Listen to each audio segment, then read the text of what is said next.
Dans le sud de la France, les pompiers n'en ont toujours pas fini avec l'incendie qui ravage les environs de Saint-Tropez. Des moyens colossaux sont pourtant déployés pour tenter de le contenir. Canadair, hélicoptères bombardiers d'eau et 1200 pompiers sont mobilisés. Mais le feu s'est étendu vers le nord mercredi et 2 personnes sont décédées.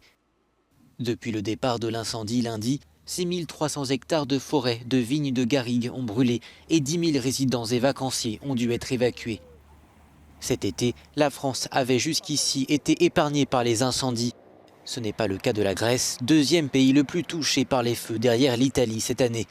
Depuis lundi, un incendie ravage la région de Vilia, au nord-ouest de la capitale, Athènes.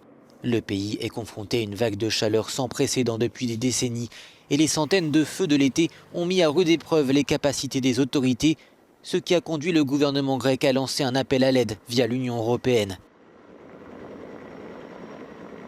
Et puis dans le centre de l'Espagne, un incendie de forêt s'est déclenché à la suite d'un accident de voiture dans la région d'Avila.